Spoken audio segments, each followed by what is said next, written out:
Well, Stephen, I think you said we had a quorum, and it's noon. Should we get going? We do. I think Mayor Beatty is just getting promoted. Oh, yep. There she is. Welcome, Mayor Beatty. Well, then let's call the meeting for Washington County Coordinating Committee, October 18th, 2021 to order. Visitors' comments. Stephen, do we have any visitors' comments? I just confirmed with Whitney a few minutes ago that we did not have anyone that signed up to testify, and I don't know if there's anyone who's online who wants to raise a hand. Anyone had a comment? So far, I'm seeing everybody's faces, so I'm not seeing any page 2. So, All right. And I okay. don't believe we have any comments today. Thank you. Well, welcome everyone. I'm your new chair, not the same as having Roy here. So give me a little time to get my feet under me and get used to chairing this auspicious gathering. Welcome. We have a couple of new members today, so I wanted to go ahead and welcome those folks.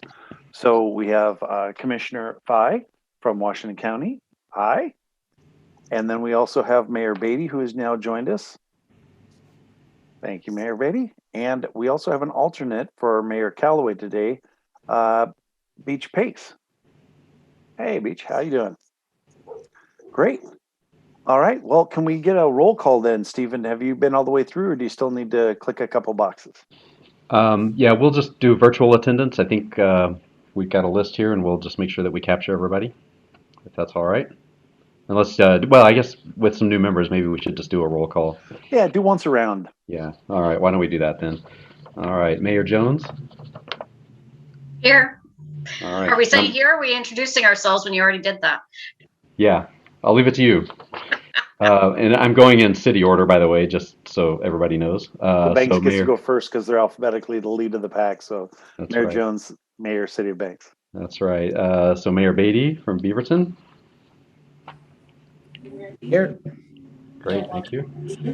Mayor Delane. I don't want to listen to that. Present. Mayor Sherrado. Aquí. Mayor Truax. Here. Great. Let's see. We have Beach Pace, Councilor Payson. Yep, for Mayor Calloway. Mayor Gibson. Here. King City. Mayor Linehan. North Here. Plains. Thank you. Mayor Mays, Sherwood. Here. Mayor Snyder, Tigard. Here. Thank you. Mayor Bubenik, our Vice Chair, and Tualatin Mayor. Good afternoon. Here. And do we have Mayor Fitzgerald with us? Let's see. Let's check in with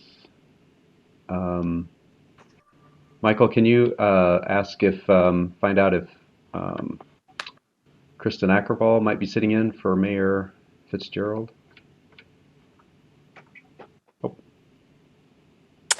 This is Kristen Ackerval, and I am here. My understanding is the mayor will be attending, however, so I'm happy to cover until that occurs. Okay, that would be great. Thank you so much. Welcome. Okay. And then let's see, do we have a Metro rep, either Councilor Rosenthal or Councilor Gonzalez? I think I saw Councilor Gonzalez in the attendees, so maybe we can promote him. Oh, there's Councilor Rosenthal. Here. Yeah. Great, I'm thank here. you. Welcome. Thanks. I was just promoted as panelist, but I've been here. Nice to see everyone. Yeah. Right. Juan Carlos is here also. Great. Thanks, Councilor Gonzalez, too. I don't think we have a Port of Portland rep today. And then for TriMet, Tom Markgraf is actually joining us today from TriMet in place of Jeff Owen, who, Tom, maybe you can give us an update about Jeff. Jeff doesn't work here anymore. He's moved on to the private sector. And so I'm filling in the gap. Great. Thank you for being here with us today. And I believe that should be it. Oh, and I'm sorry, I don't think I called Commissioner Fye. I'm sorry. I'm here. Good to see you, everyone. I'm in the Clean Water Services in Mayor Snyderstown in Tiger. Ah, great. All right. Thanks, Stephen. Okay, well, I also want to point out to folks that the meeting has been extended to 2 hours. This is to make sure we had time enough to get full discussion. Normally we're 90 minutes. Is there anyone that's going to have a problem extending from 1:30 to 2 today? That doesn't mean that we have to go that long, but if we do, we have the time available to us. Jeff, this is Yeah. Gary. I'm going to have to jump off after a while anyway. I apologize, but I'll try to get back as soon as I can. Okay. We'll try not to make any important decisions without you. Mayor, I'll have to jump off at 1 o'clock. So okay. Thanks, Tom. Okay. Okay, so next up is we've got our meeting. We did a roll call. Consideration of the Washington County meeting summary for September 13th, 2021. Any changes? Otherwise, I'd seek the motion to approve. I so move. Councilor Truax, I saw your hand. Mayor Truax, saw your hand pop up. Second. I will move to second. Oh, excuse me. I will shut up. And which I'm sure is something that, forget it. Forgotten. Mayor Shirato, we'll give you the motion. We'll give the second to Councilor Mayor Truax. Any further discussion? Seeing none, all those in favor, please say aye. Aye. Aye. Aye. Opposition? Anyone abstaining? Looks like it passes unanimous, Steve. Okay. Great. Well, thank you. Because that's so much fun, let's go into something even more fun. ODOT toll program. Yep. So yeah. So I was just going to ask, I know we've got a few folks from ODOT here, so I'm going to ask Michael to make sure to promote up Lucinda Broussard, Garrett Pryor, and is there anyone else maybe that we need to promote?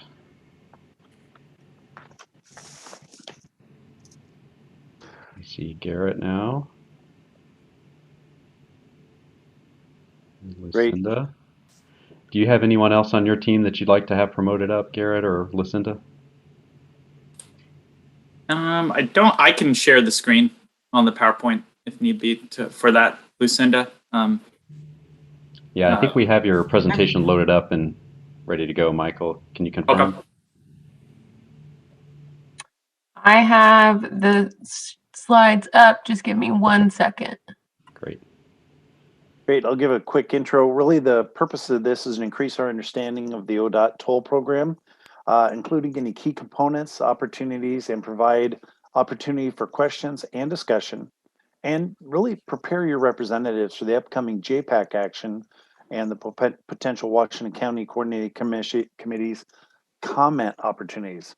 Though this isn't seen really as a Washington County project, it will have a significant regional implication. So really need everybody to, ask their important questions and load up Steve and myself how you want us loaded up for the discussion at Mpac. ODOT, you have the floor. Thank you so much. Good afternoon, and thank you for inviting us. I'm Lucinda Broussard, the Toll Program Director for ODOT. Next slide, please.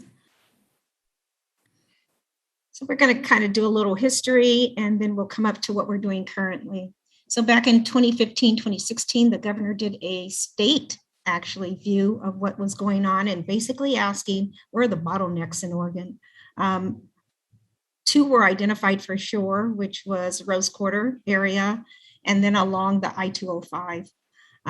During session in House 2017, House Bill 2017, Keep Oregon Moving, was adopted and passed, and that was to toll. It gave a couple of things. It gave the Oregon Transportation Commission the authority as a toll authority in Oregon, and then it called out 2 efforts to look at, I-5 and then I-205, and it was really broad. There was a value pricing feasibility study done after that, like 2018, and it was really just to hone in on where might we start tolling.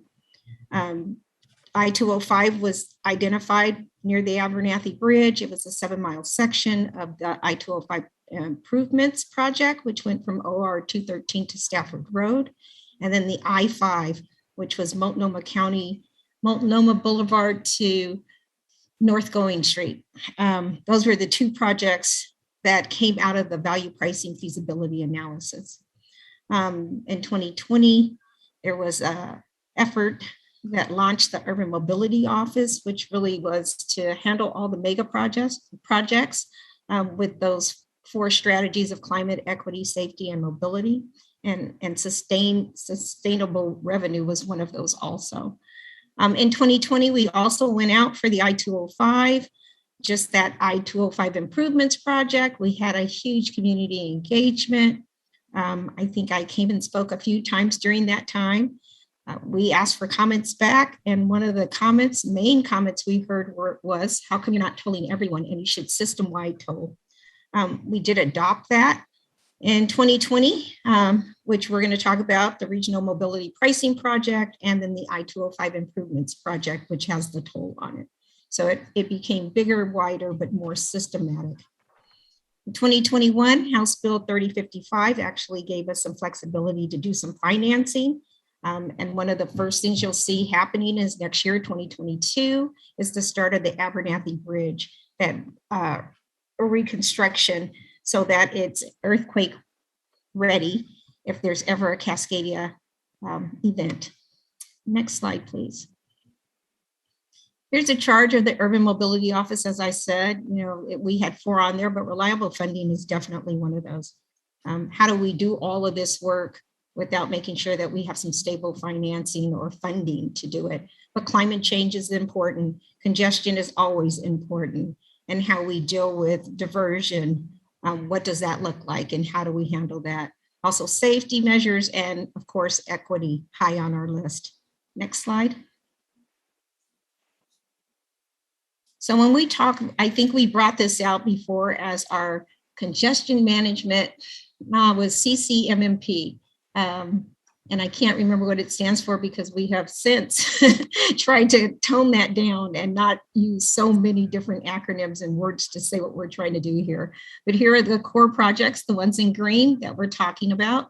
Interstate Bridge, I-205 or Rose Quarter, 217 down to Boone Bridge, and then the I-205 Improvements Project, which is OR 213 to Stafford Road. The dark blue is that Regional Mobility Pricing Project. We'll go a little bit deeper into that, where we are now and what it looks like, but it literally goes from the IBR all the way down to the Boone Bridge and all of the I-205. Next slide, please. Here's one of the things we realized, that all of these corridors are really freight, heavily used by freight. You can see as you go further out towards Hillsborough, the percentages go down, but they're pretty steady as you go from Boone Bridge all the way up to Interstate Bridge, and then the I-205 corridor. We realize it's some on the I-84, but right now we have these 2 projects to get off started with, and the 2 are the I-5 and the I-205. But the ideal that freight can't get through, or it takes longer for freight to get through, is another issue that was identified during the study that the governor held, and that we're slowing down freight. So we're not only slowing down people getting home or people getting to where they need to go, but also goods going into other states and leaving our state. Next slide, please. Well, we've done some research, make sure that we understand what the impacts may be to you. We are also, of course, asking that you let us know what those impacts are, but we realize that 50% of your workforce comes to you, and they're using these roads, the I-5 and the I-205. The system of trying to remove bottlenecks, or literally smooth out the congestion. So we could never alleviate it totally. We are definitely struck with geometry limitations on I call that the horizontal. So we're really doing vertical work here. Putting in tolls is more vertical than it is horizontal. We're not adding lanes. We're trying to literally smooth the curve. So if you thought of it as a bell curve, and at that height would be peak time traffic, what we're trying to do is smooth that curve out. Supporting, of course, different options, not just tolls, but making sure that people have other modes of travel, transit being one of those, but also other transportation type options, rideshare, bike, ped. I always think the last mile, is there some kind of more, could we improve our shuttle services? Affordability during House Bill 3055 has a note in it to look at tolls for people experiencing low income and making sure that there's a toll rate that can handle that. And also we're studying the impacts to neighborhoods. We're going to talk a little bit about that, how deep that analysis is going to go and how wide it will cover. Next slide, please. Garrett. Sure, I can take us from here. Yeah. So we have 2 toll projects that are currently going on in the region. One is the Regional Mobility Pricing Project, which you see there is the lighter shade, almost the teal color. And one of the things to note there at the very northern piece of it, it doesn't include the footprint of the interstate bridge. So when you think of the Regional Mobility Pricing Project, it's done kind of in coordination or in parallel with the study that's going on at the interstate bridge. The second tolling project is the I-205 toll project, and the footprint of that really matches the footprint of the I-205 improvements because the toll dollars are needed to deliver that I-205 improvements project on the timeline and schedule. And figuring out what is that green spot in the middle, what is the toll rate going to be, what is that perfect balance between managing congestion and generating revenue. That's really what we're going to spend the next 2 years working on to making sure we get that right. Next slide. And so Lucinda walked through kind of some of those different elements of what tolling will pay for, because where the dollars go is a really key piece. That was also a finding out of the Metro Regional Congestion Pricing Study that we see as well. So how many of those tolling dollars go into the core improvements projects at what level is still to be determined. But that we do know that it's going to grow the pot of dollars within ODOT to help deliver those.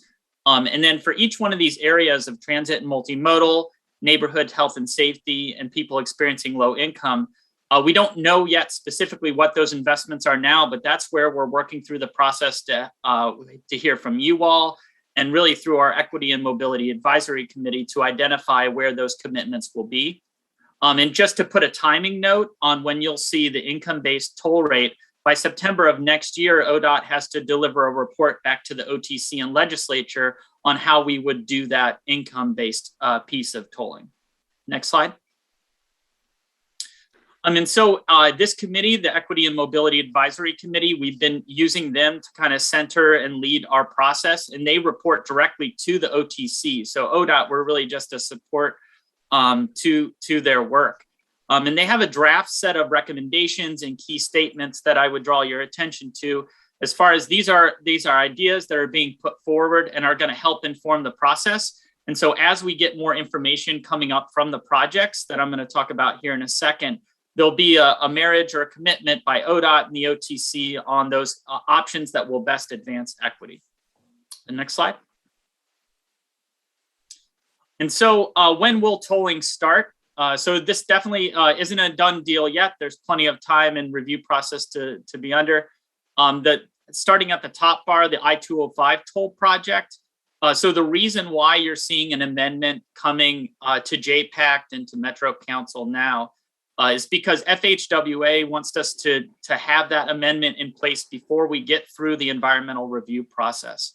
And so about late spring, early summer next year, you're going to see our draft environmental review document be published. At the end of 2022, that'll be finished up. And then there's really a year to year and a half of toll rate setting process that occurs after that. And that's a really key time, because that's when we'll actually know with better definition, what will the toll rate be, how much money is going to be generated, and where it would be allocated. A lot of those decisions are within that last year to year and a half. Similarly, with the regional mobility pricing projects, we're yet to get into our NEPA process. So we're still in more of a planning phase, working towards a purpose and need statement and alternatives to be studied. And that would take us, that study, that environmental review process was take us into 2024. And so the earliest tolling could start and where tolling would start along those roadway segments really is not going to be determined until we get through 2024 and then another year to year and a half of toll rate setting. So late 2026 or early 2027, kind of when those first segments would come online. And as we talked about before, developing our commitments to equity, doing further and additional engagement is kind of born through all that. Next slide. And so just in a more like incremental step, here is what's called the purpose and need statement, which is a really key document that sets up how the project's going to be studied. We started in June 2021 and we're working towards March of 2022.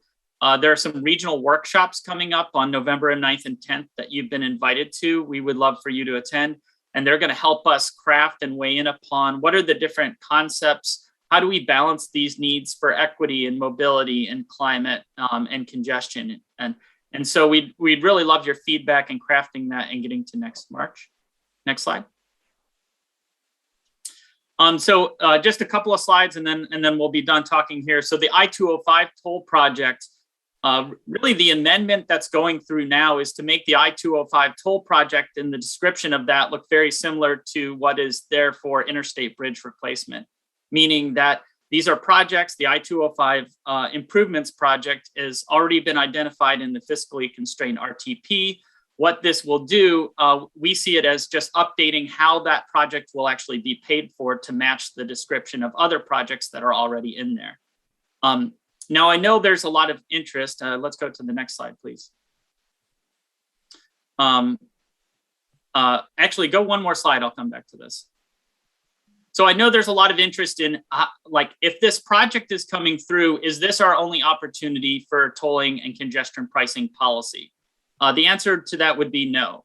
ODOT, in coordination with Metro, is working to really on the schedule that Metro has set out is very similar to how the Oregon Transportation Plan, their policy development work is going through as well. And we really see these two policy documents, the Regional Transportation Plan and the Oregon Transportation Plan, are where congestion pricing policy and tolling policy will be established. And so that's just so you know, from a timing standpoint, we see the amendment as getting this project description updated, but these larger policy questions we really see being answered in the processes that you see here on the screen. And if you don't mind going back one slide then, we do take diversion very important and serious. And so, you know, in the past, we haven't had a lot of like specific information on that for I-205. Just know for the communities that are around there and others that are watching, it is coming. We just did our regional analysis. Here's a list of 50 intersections we're studying for more detailed analysis on kind of benefits and burdens. We're seeing some local streets actually get better with tolling, and some areas are getting worse. More cars are diverting off. So we're going to drill down into that, and that's coming here in the near future. You can go, I think, to the last slide then. Okay. That's our update. Thank you so much. Hope that was exciting for you, like you teed us up there, Mayor Dalen. And Lucinda, I'll transition it back to you. Just to thank you. I'm ready for any questions. Hey, Stephen, I'm going to count on you for questions. Yeah, and I just, if we could, before we jump into that, I had two little housekeeping kind of announcements. I wanted to note that Mayor Fitzgerald had joined us, so I want to welcome her. And then also, I neglected as we were going through roll call to ask Matt Freitag from ODOT to introduce himself, but I did want to let you know that he's here representing ODOT as well as one of our ex officio members. And then I think, Chris, do you want to just say a few things? We sent a memo in your packet, and I thought Chris could maybe hit a couple of high points from that to help inform some of the discussion going forward here. Yeah, thanks, Stephen. And thank you, Garrett and Lucinda, for your presentation. We kept it short so we could have plenty of time for discussion. We tried to provide some background information for you. One of the things I've learned from Lucinda and Garrett, I've learned lots of them for them, is the key things for us to watch for our input And I think one of those is those of you that are familiar with the whole NEPA process. One of them is input right now on the statement of purpose and need. Those really help shape what alternatives are studied in the NEPA analysis for the bigger regional mobility pricing project. And ODOT is collecting comments on that process now. And then following along, opportunities to comment on the mitigation and the rest of the environmental process. The I-205 purpose and need statement is final and done, and they're moving on into the alternatives for that. So for the I-205 project, better tracking those, the traffic diversion, which is going to be a key, and the mitigation in that process. I think in the other key area to track is the Equity, Mobility, and Advisory Committee recommendations. I understand that those were supposed to go to the OTC in November, and we included the recommendations in your packet, the options. They evidently, there is now a little bit of a delay for that, and they're going to spend a little bit more time digging into that. But I think if you look at the recommendation, you'll get a sense of the nature of their recommendations for mitigating or addressing the issues of equity and mobility around the toll project. And then lastly, the policy direction in the upcoming regional transportation plan. We got a preview of that with the Metro's regional congestion pricing study a couple months ago about the nature of what those projects would look like. And then in the short term, so those are three. That's what NEPA, the Mpac recommendations, and the bigger policies. Those are all key points for us to be aware of. And then in the short term, as Garrett said, ODOT will be coming forward with amendments to the Metropolitan Transportation Improvement Program to fold in the construction, dedicate the construction dollars for 205 improvements and accept the toll project as a project of the RTP. And so that's coming soon. I think there's also going to be, as you'll hear in your Mpac agenda, amendments coming for the Interstate Bridge project. So those are near-term projects. And I think, there is a long history on 205 as it was supported by the whole region as part of HB 2017. Been a long time coming. So this is another amendment to accept those funds in the toll project. So that's just a little background. We put a bunch of background reading. I won't make it take a test to see who read through everything in their packet, but we tried to put more background information in there so you could have more time today for discussion.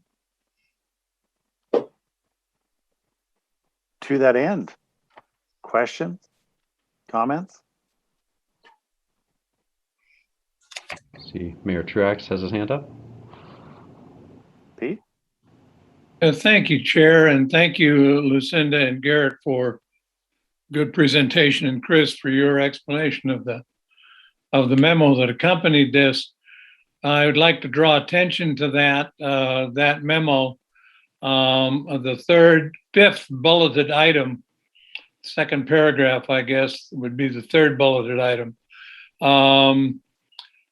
That JPAC and Mpac will both be asked to recommend RTP amendments for the I-205 toll project. I'm glad to see that Mpac is playing a role in that. I think that's important, obviously, because of the advisory role of Mpac. Doesn't just deal with transportation, but also with land use. And I don't think that we can have a meaningful conversation about transportation, tolling, and congestion pricing without discussing the impact it will have on land use. And then the other item that the memo dealt with was the Tac briefing on this particular topic. Quoting, members identified several topics for additional information, including, and then it lists 5 things. And the fifth one, why from the tolled highways care, what are the benefits and burdens for communities throughout the region? There are going to be constituents of all of us that are going to say, why in the hell do I care? I-5 is on the other side of the planet. I-205 is even further away. we need to be able to articulate a message and a common message as to the importance of this across the region. And I guess that's where I'm asking for help from the county and from, I guess, our own Public Works Department here in Forest Grove, so that message that we send is a consistent message across the region so that everybody knows why everybody should care. That's all my comments. So thank you.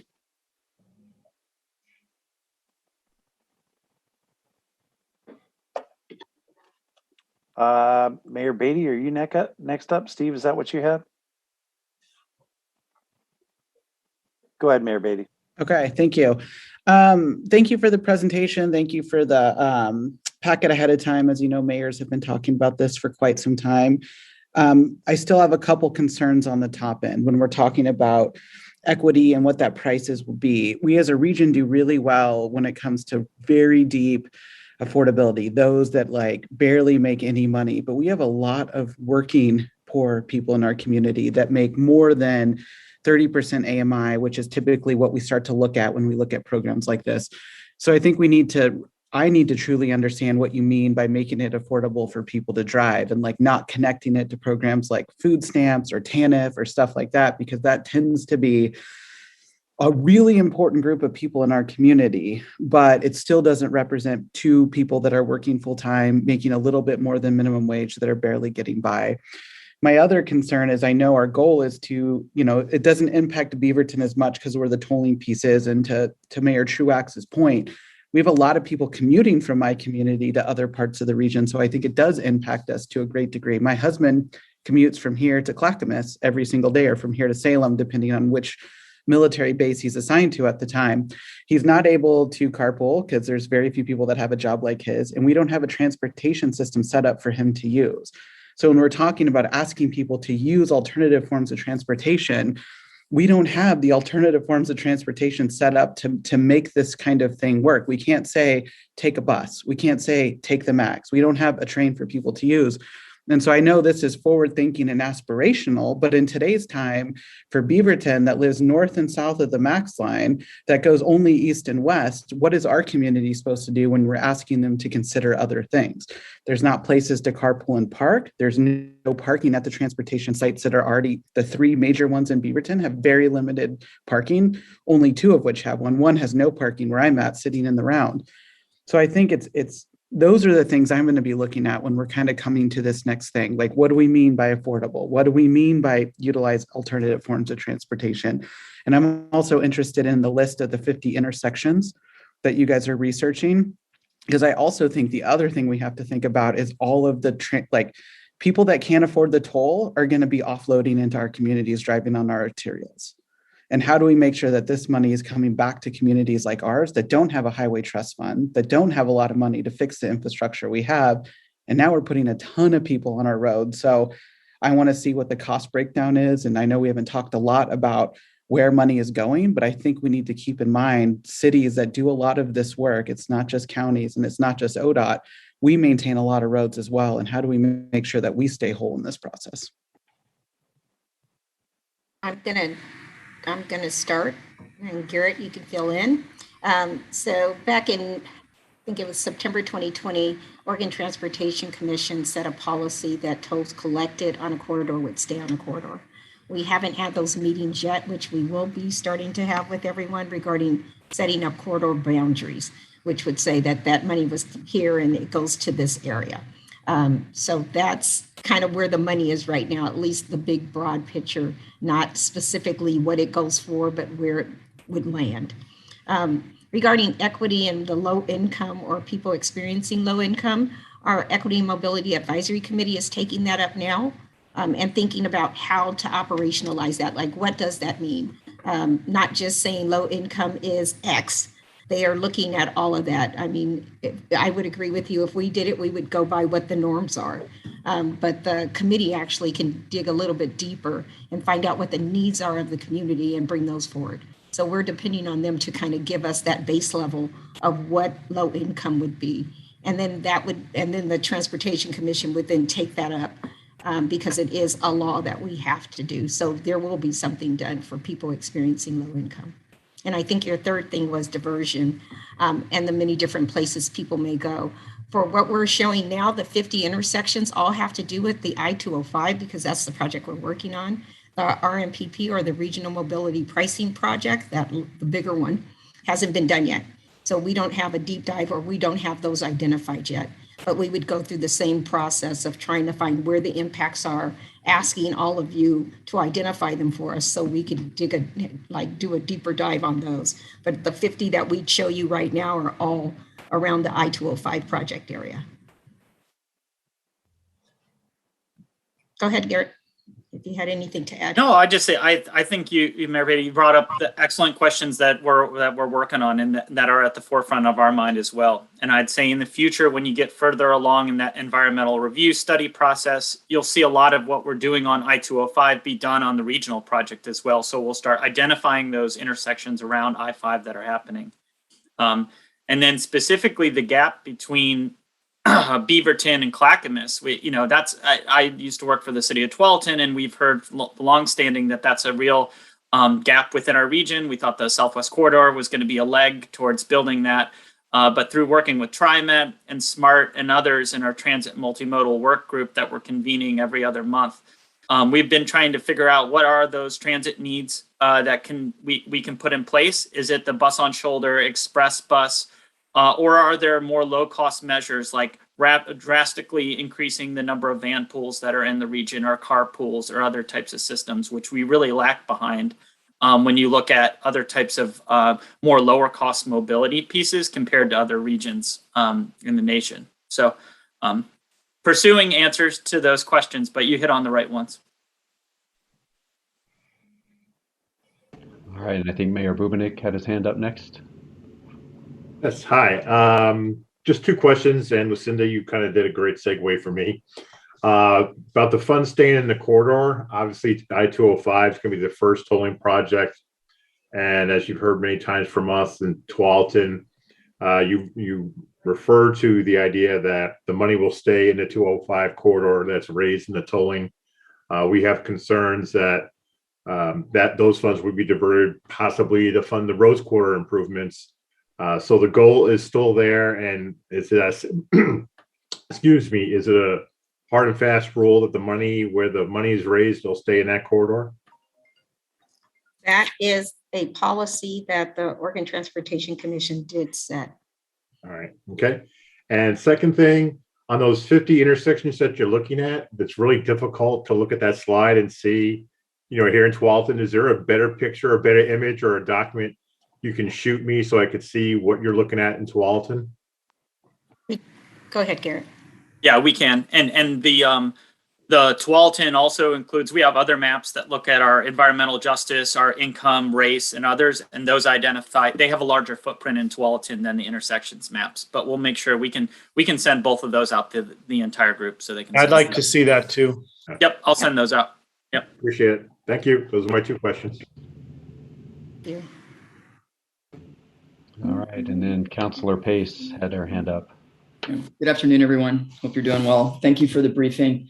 I had a couple questions, and this one's already come up in different ways, but the congestion pricing and the importance of it going multimodal, right? To not just support cars, but to support other modes of transit to allow people alternatives. So it sounds like you're thinking about that, but just to give people alternatives to get out of their car for those who can.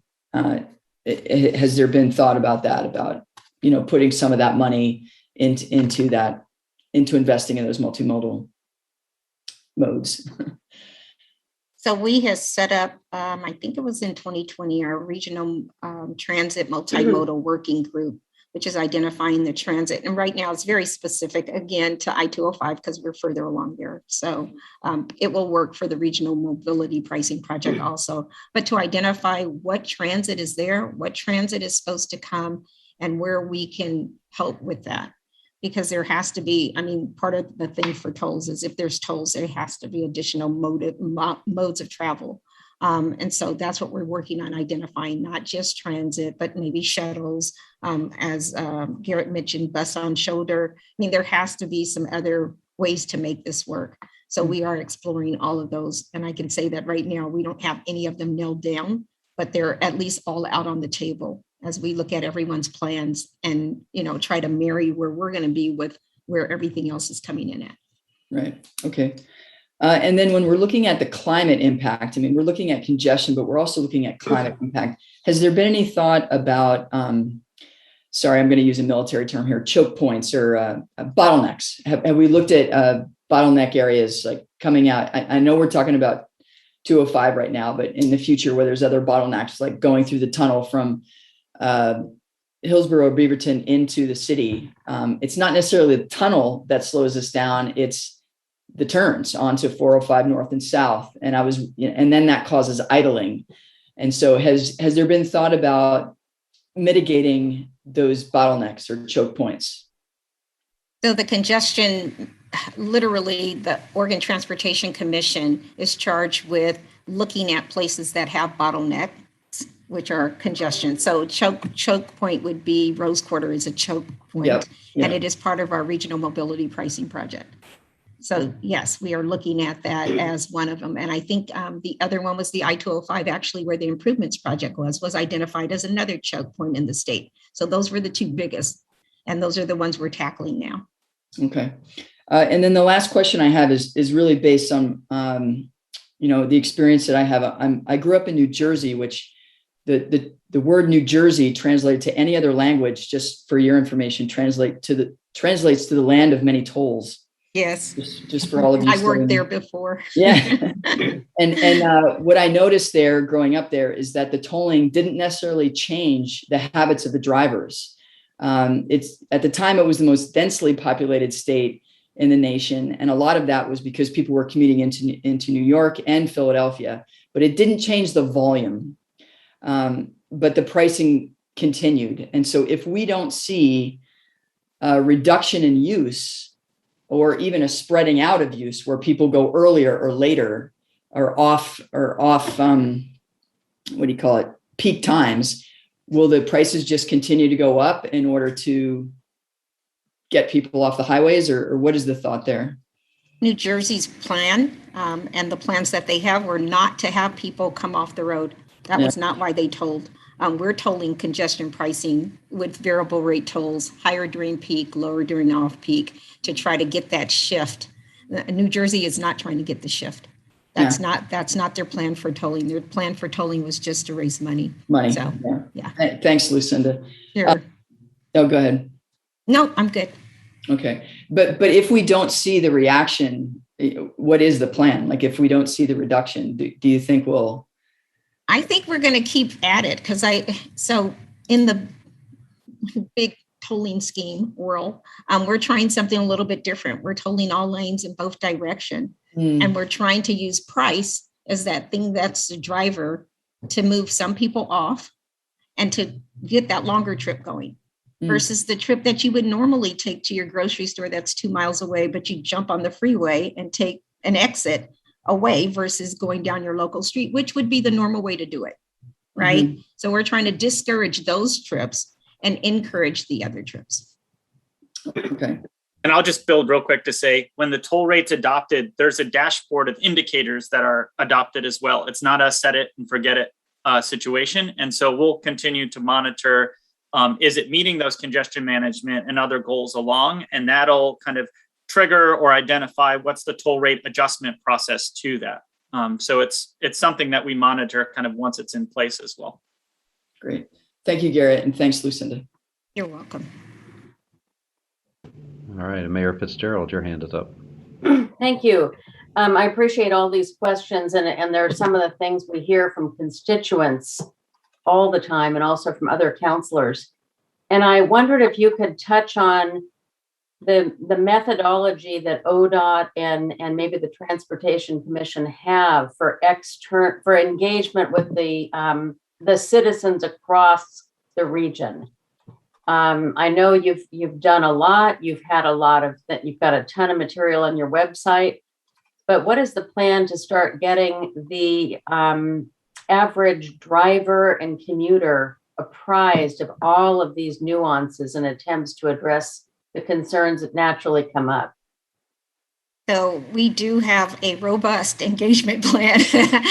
Right now, we've been pretty much sticking to the I-205 area because that's where we were. So making sure that people in that area understood what we were doing. The Regional Mobility Pricing Project spreads us really far, actually, in many different communities and counties. And we plan to do a robust community engagement along with focus groups in areas. So not just sending out something or putting something on our website expecting people to go to it, but I think what's changed is because of COVID, we're not out in the communities as you would have seen us before. Now we're trying to do everything virtually, which is a lot harder to get people who normally don't talk to you to come to a virtual event. So we've been doing the one-on-ones with our community engagement liaisons where they've been doing I wouldn't call those focus groups, but more their sphere of influence, people they know that can come speak in their own native language and have those conversations because we're really not out there in your communities because of COVID. So we are trying many different things. And I would say that everything is on the table to try as we can't do the in-person. The in-person, I think, is, as I always say, the connection between humans is so needed. And we don't bridge that gap because we have all this great virtual stuff because some people actually don't have computers, right? They don't have a way to interact with us. So I'm hoping that, eventually we'll get back to doing in person, but until then, we're going to use all of the other things that we've been using, which are really in the communities, trying to use community-based organizations, trying to use our community engagement liaisons, trying to make sure that we talk to all of you and give you enough information so that you can talk to your constituents. So we're doing all of that. And if you can think of anything else we can do, we're willing to do that too. Mm-hmm. Yeah, I'll just build. I know one of your agenda items later is the MISTIP update and working on an engagement and how we do equitable outreach. So if there are any opportunities for partnership with ongoing transportation questions that you're asking, we know some of this stuff can get pretty technical at times. So we're open for collaboration or lessons learned about how we can best reach people where you're at.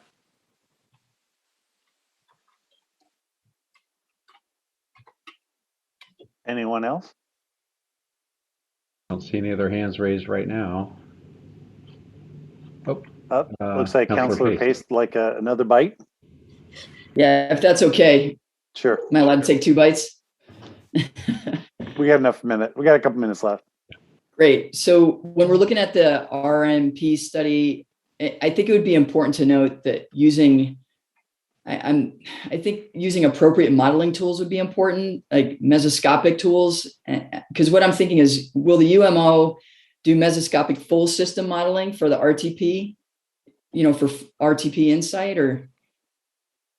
So right now we do use Metro as our modeling group. They're part of our modeling group along with consultants that we have that do analysis on that data. So they do mesoscopic. It's like 3 levels. I mean, we get pretty deep with the analysis that we're doing. So we're not skipping any of that for the Regional Mobility Pricing Project. Thank you. Appreciate that. And I know it's harder, we were talking about public engagement too, but I think it would be really important to have that public feedback to incorporate, if there's a way to do it online or somehow to engage folks online to let them know so they could give feedback. So, yeah, as I said, the online works for some of us, but for some of the communities we're trying to reach, online is kind of it's not like the best platform. Yeah, absolutely. Absolutely. And especially if you have a single parent with 2 jobs and 2 kids, the last thing they're worried about is like, oh, let me go online and give you my feedback on, mesoscopic modeling. So anyway, I just think it's important to get that feedback. So yeah, we'll get it out there. I was thinking, as we're talking, and we can talk about that at those levels, but when you're talking to the public, it's almost like a graph. Here's the things we're trying to do. Trying to explain how you do each one of those modeling things is like, okay, you're trying to confuse me more than you're trying to help me. So we'll have to come up with better ways of communicating technical information, which we've been working on. which in general is really difficult to do, but you want understanding so people get buy-in. Yep. Yeah. Okay. Thanks again. Thank you. Yeah. Anyone else? Lucinda, Garrett, I know you mentioned tolls by 2026. In some ways, 5 years seems like a long ways off, but what I didn't see on there was a plan and a schedule for the implementation of diversion, right? So that's one of the things that's come up in many discussions amongst the mayor's group is what are we going to implement for diversion and what would be the time frame for that and how do we get that on? So if 2026 is going to be here before we know it, what's the timeline for implementing diversion or abatements for diversion? Mm-hmm.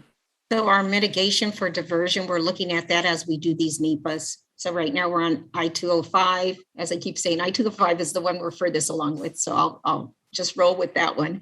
And as we're going to look at those 50 intersections, right, and find out what the impact is and determine what measures we may need to put in for diversion, like what mitigation measures would happen, and that would happen with the project.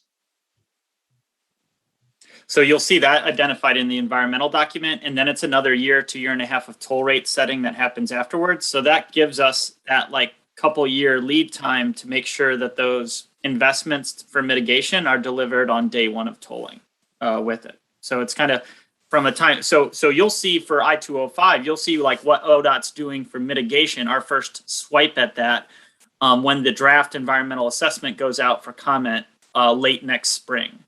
So as early, that'll be the kind of the first iteration of it. And everybody's asking about comments, questions. I think the one is as you talked about it there, until you put a price, right? You say this many dollars at this point, right? Where you can put that on a presentation. It hits, for lack of a better description, above the fold. On the front page of the Oregonian, we will be tolling you X dollars at this point of entry and exit. It will get real. Right now, it's a bunch of political engineering talk, right? No, it doesn't really mean anything to anybody. But when you talk about what it's going to cost them or how you're going to bill them, if they're going to have to buy some card or special transportation or register the license plate or whatever, that's when all of a sudden this will get real, and we will have, I'm thinking a greater involvement in feedback at that point when it's less esoteric, which it is pretty esoteric. I mean, there's a bunch of very involved people on this meeting and nobody can tell you what the first estimate for how much it's going to be and where exactly you're going to implement it. Now, right now we're in NEPA, so we're using our NEPA rates, but that is not the rate. I mean, the rates are comprised of many different things. You know, number one, if we finance, what does that look like in a few years? What does interest rates look like in a few years? How much is maintenance and operations? All those things we don't have yet. So when we get them all, we will be publishing that above the fold for sure.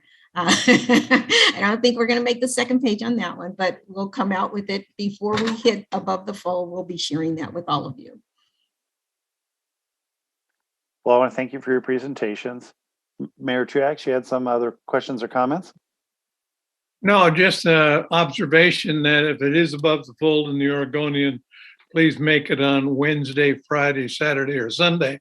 So it's part of the home delivery. Partly a joke there, but partly a conversation or a comment on our communication processes. The other one, much more serious, is that when we talk about virtual meetings and we talk about online discussions, we are, without looking at broadband expansion, not only across the state, but in certain areas of Washington and Clackamas County and in certain areas of Portland, that kind of communication process is not available. So we are relying on Wednesday, Wednesday, Friday, Saturday, and Sunday in the occasion. So I don't know if I've said anything that's new there, but I just want to remind everybody that are communicating this is not going to be by computers. It's got to be people to people, and that's going to be a huge process. Thank you for allowing me to rant. Thank you. And again, thank you for inviting us. Yep.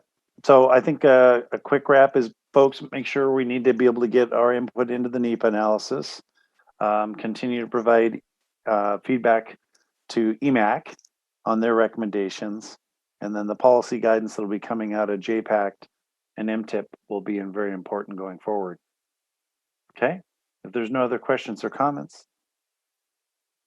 thank you very much. Thank you. Thanks all. Great. Okay, that takes us on to MSTIP 2328, System of Countywide Interest Map, Eligibility Criteria, Outreach, and Preview.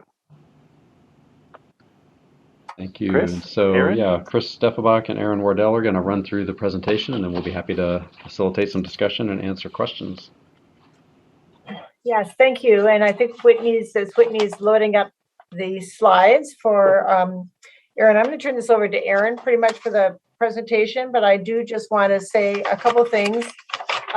One, thank you already for your continued commitment and interest in this. I think you know that this is our first time back since our Board of Commissioners approved the work plan with your input included last September 21st.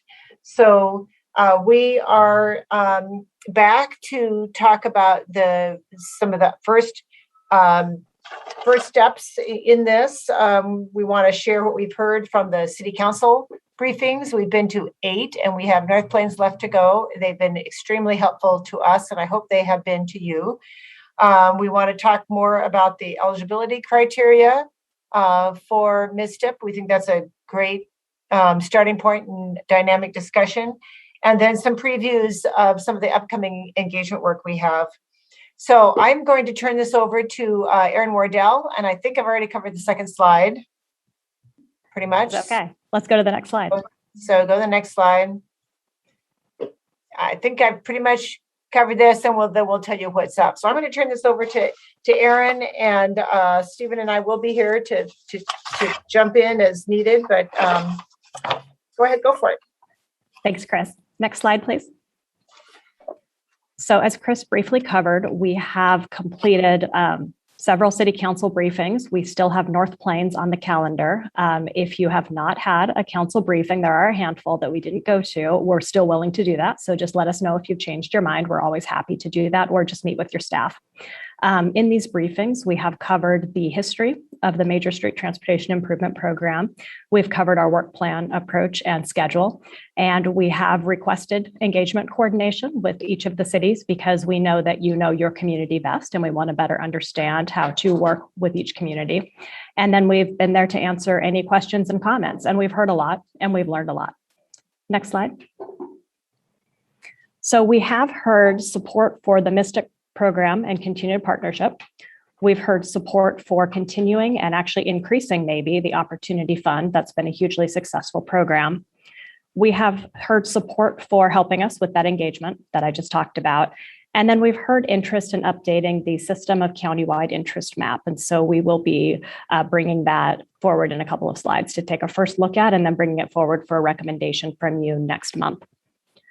Through these briefings, we have heard continued discussion of the many needs in our transportation system. There was a lot of interest in thinking about ways that we can approach our many sidewalk and bike lane gaps in our system. We've heard a lot of concerns about safety and how this program can be used to really make those safety improvements. And then we've heard a lot about improving our existing roads up to urban standards. Washington County grew a lot. It grew really quickly, starting in about the 80s when we started the MSTIP program. And we still have a number of these roads that are primarily rural in character, but are serving urban needs these days. And so a lot of these concerns and needs have come up through these briefings. We've also heard requests for more information about equity, the environment, and the evaluation metrics that we'll be using going forward with the projects. So we don't have all the answers yet on those questions, but we will be back here every month as we learn more and as we go through the process and working towards getting those answers.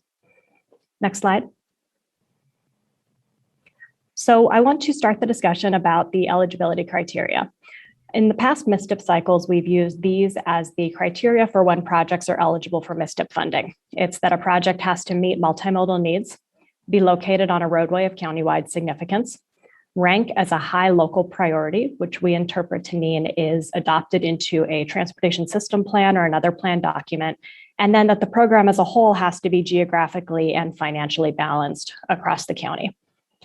Through these briefings, we've talked about this eligibility criteria, and we haven't heard any specific direction, instruction, or questions about changing it or adding anything to it, with the exception of requests to review the roadways of countywide significance. So this is a discussion we'd really like to have today and find out from you if there are things that we should be considering updating or adding or changing to the eligibility criteria, and then we would take that forward to the Board of Commissioners. So next slide. So here is the System of Countywide Interest map.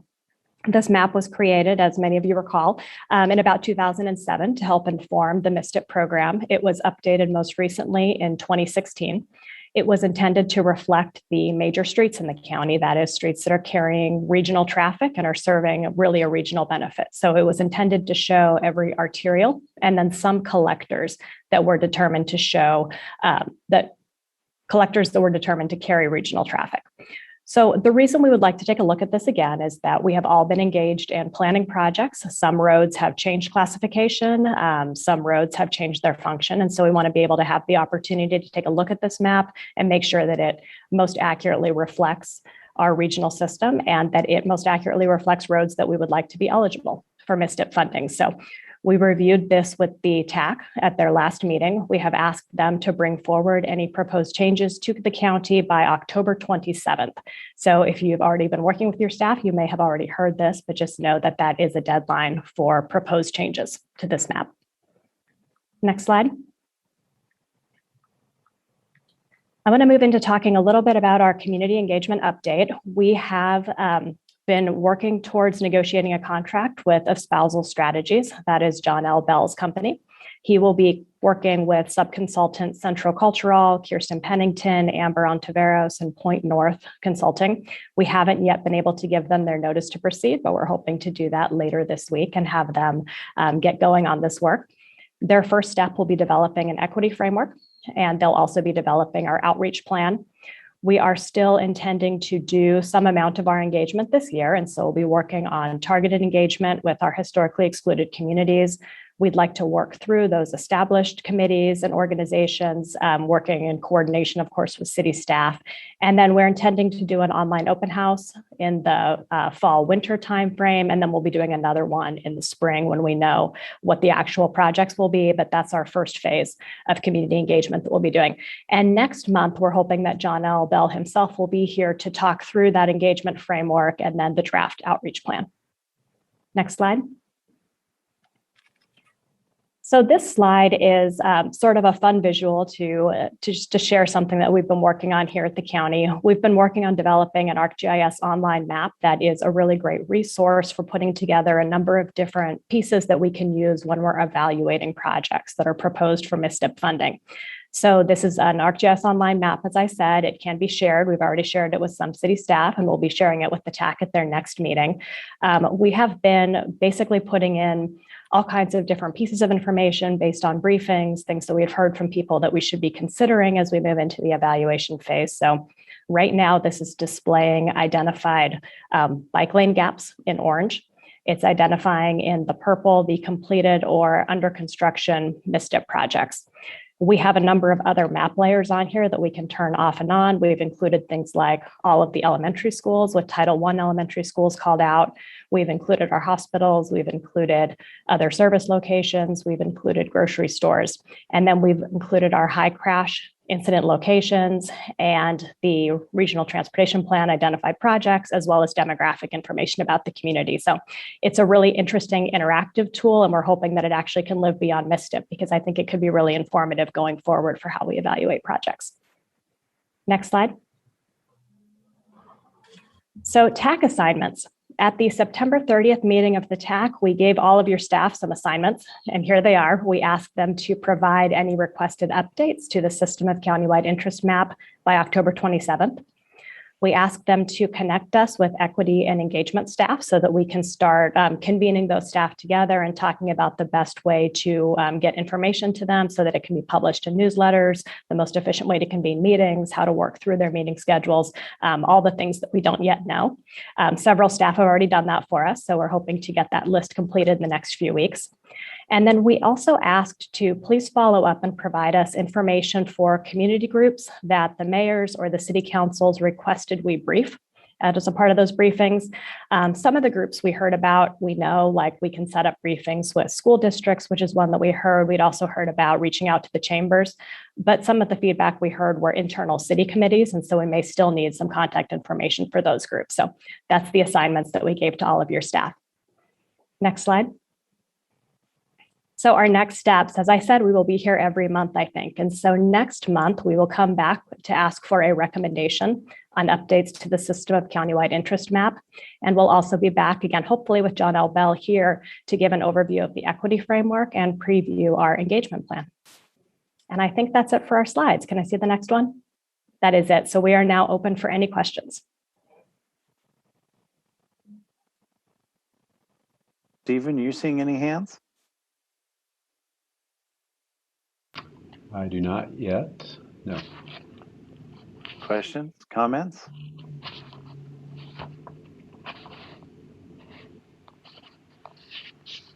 Any questions at all? Because I know some of the stuff that was important and I think would bear sharing with our larger community that sees this particular event is anything that came up in your council briefings. You know, stuff that stuck with any of the mayors or representatives that were in their council meetings.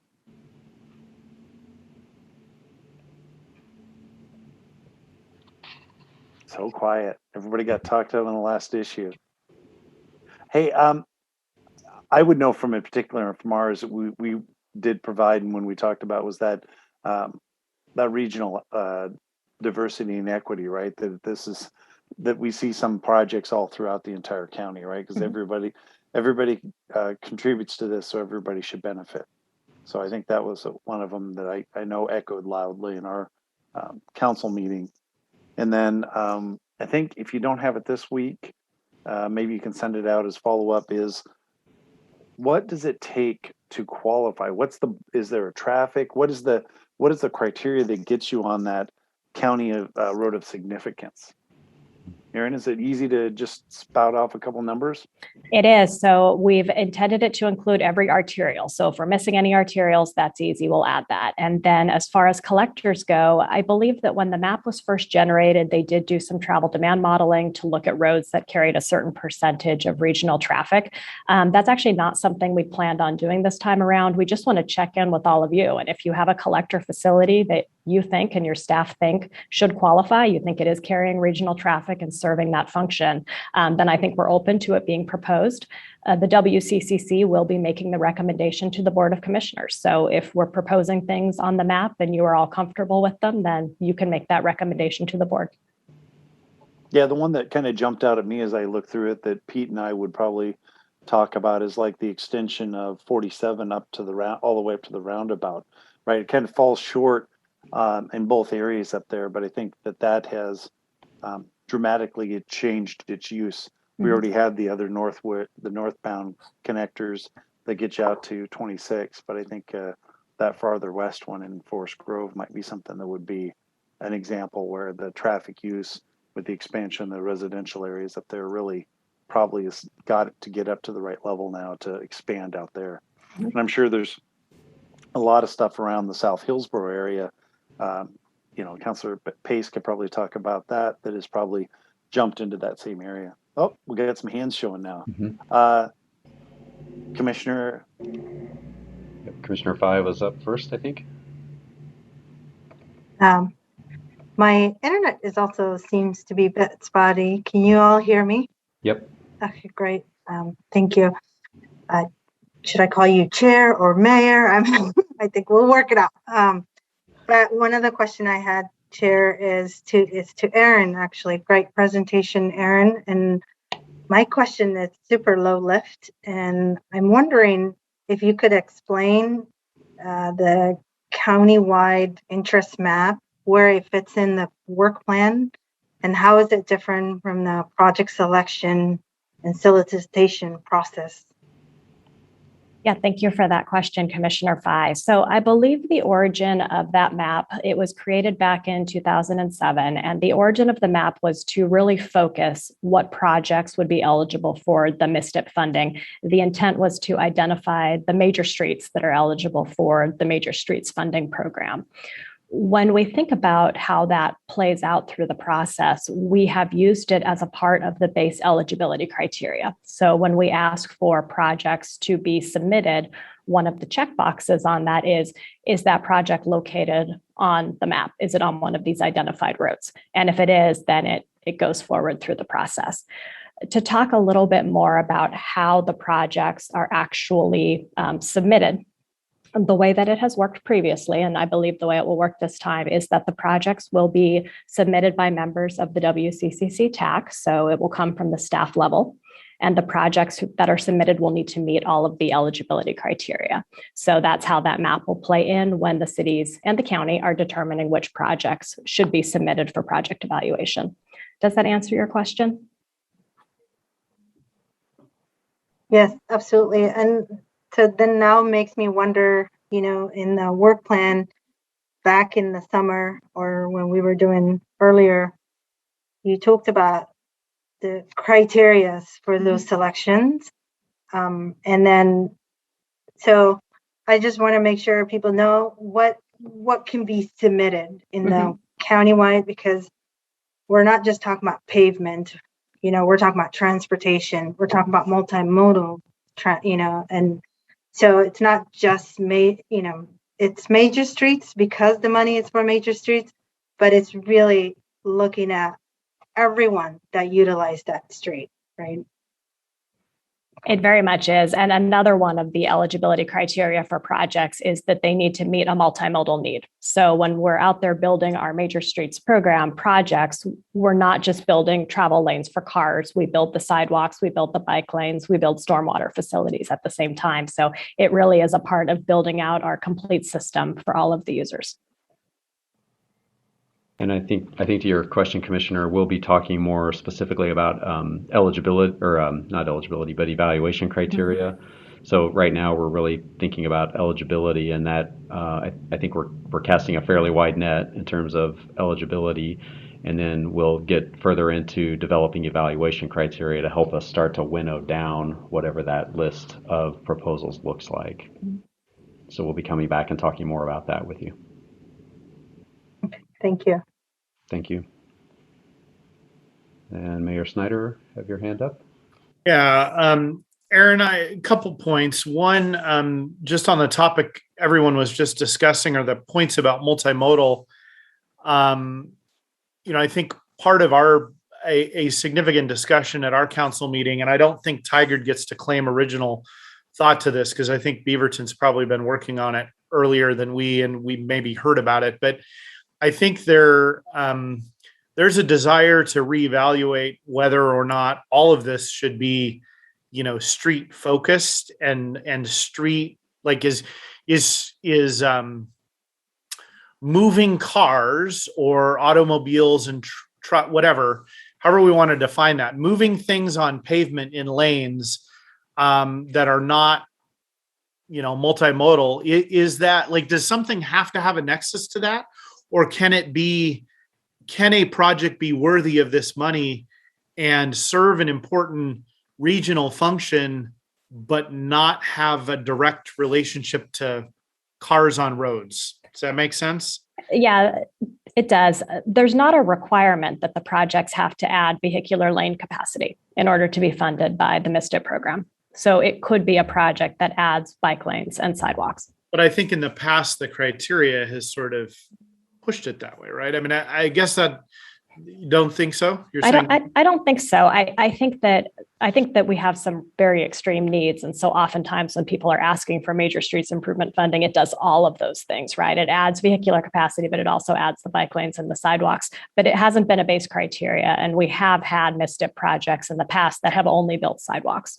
Okay, well, that's good to hear. And I think that's probably good for this entire group to hear. So I'm glad I asked that. The other comment I would make, and this is a little bit to Mayor DeLynne's point, about what we all heard at council meetings. I know you, Aaron, you and Chris have probably sat through and presented and heard the feedback at every single one of them. I would actually benefit, and I'm going to guess the rest of this committee would benefit from seeing kind of what came up at each council meeting and knowing which things were overlapping in multiple meetings. Like, what is a theme that's being heard in every meeting or almost every meeting? Or what's a really interesting thing that was brought up at one city that either my council or I didn't think about. I still want to know about those things. And I'd rather not have to watch 10 council meetings presentations if there's a way to get a summary of that. But I don't know how useful that would be to others. And that could be a lot of work if it's not going to be useful to a lot of people. It is a lot of work, but it is something we intend to do. And so we have a spreadsheet tracking tool that we've been using. And after each of the meetings, we diligently record our notes into that spreadsheet. We just haven't quite figured out how to distill that down to the point where it feels ready to share, because it's notes that we were jotting down during the meetings. But it is something that we intend to do. And Chris and I have been talking about the best way to prepare that. So maybe it looks like a memo that has some of the high level summary points, but then we attach the spreadsheet notes to that as well. I think something like that could be a good in between to answer your question. I will say that all of the meetings were really interesting. So if you did have 10 hours to spend, it may not be wasted time.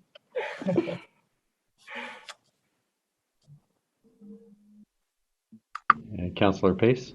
Thank you. Aaron, thanks for being here today. I appreciate the briefing. And you'll have to excuse me because I'm the noob here today. But I was wondering if you had any information about the MISTIP project regarding the 185th grade separation, if there's matching funds with that. The reason I ask is, the way it is right now, when the train comes across and all the lights are red and the traffic gets stopped up, the line goes all the way back to Walker Road, which is going to have an environmental impact, and then it impedes just traffic. It impedes ped safety, bike safety, all that. Will there be any funding or match funding for that? Well, I think that's an example of a project that could be proposed, right? And so that's something that Hillsborough would want to consider. If that's something Hillsborough would want to consider proposing as a MISTIP project, we would work through how it meets the eligibility criteria, if it meets the eligibility criteria, and then it would move forward through the project evaluation phase. Okay. So we have to specifically request that. Yes. Right. I hope I didn't make Mayor Callaway mad about asking for that, but I think it's important. Yeah. I think, Councilor Pace, you mentioned matching, and I think that's a key. We have a history of contributing to major transit projects before. I think it would help us, and maybe when the new infrastructure bill is approved, we'll get a sense to see what opportunities there are for projects that could fund this. And I think we'll have a better sense of how this fits in. But we would want to be looking at, if we set aside something for matching, what are we matching? So I think we'd want to do some more thinking about that. And we've got some time, and the bill hasn't even passed yet. Great, Chris. Yeah. And I did say matching on purpose. So thank you very much for that feedback, Chris. And Aaron, thank you. And I see Mayor Truax has his hand up, but very quickly, I wanted to just say a little bit more about Councilor Pace's comment. So just to be clear for everybody, we were discussing a potential max overcrossing of 185th Avenue. So right on the border there between Beaverton and Hillsborough. And agree that would be a much needed project. And I think to your point, that's a project that's really too big to be an MSTIP project. However, you're right, as a potential source of matching funds for a federal grant or a larger grant application, that certainly could be a candidate. So. Yeah. Well, and because it crosses from Hillsborough to Beaverton, I'm fine if it just drops off at Hillsborough. Is that cool with you, Mayor Beatty? I was going to say, this is not a shared priority project. I think Councilor Pace is being very forward thinking here that Beaverton's signing on for this one, but just kidding a little bit. But I think, it's a big project and, it serves mostly Hillsborough, not Beaverton while it's on the border. But we also agree it could just dump right off at the start and you guys could walk over the bridge and go to Hillsborough. Okay. I think we might have to go to blows over this one, Mayor Beatty. Let's do it. Little pupil match. All right. What else do we have? Pete, you had something value added for the group? I have something to add. I don't know how valuable it is. I guess when we talk about the 185th overpass, we're not talking a Hillsborough Beaverton project. We're talking a Washington County. We're talking a Northwest Oregon project. And that's what I was getting at earlier, is that the vocabulary has got to be the same across the region. We have to be concerned about that particular overpass because it benefits the entire region. It's obviously people in Cornelius and Forest Grove that want access to the Red Line will benefit by this and ought to be in support of it. We were in support of it when it was part of that transportation package that Juan and the rest of the people at Metro put forward. It's that kind of communication that we have to support and we have to get behind 100%. That's I guess the point I was trying to make. And I understand the good-natured competition between Mayor Beatty and Councilor Pace. But I guess to increase the ante a little bit, I would say, there are those of us that would benefit from that project that don't have a paycheck, that don't have a zip code, that don't have an address in either one of those two cities that would still benefit by this. And even people who don't live in Washington County would benefit by it. I'm just saying that that's the kind of vocabulary, that's the kind of conversation we ought to carry forward on these kinds of projects, not what's good for my community, but what's good for my community, what's good for the rest of the region. End of rant.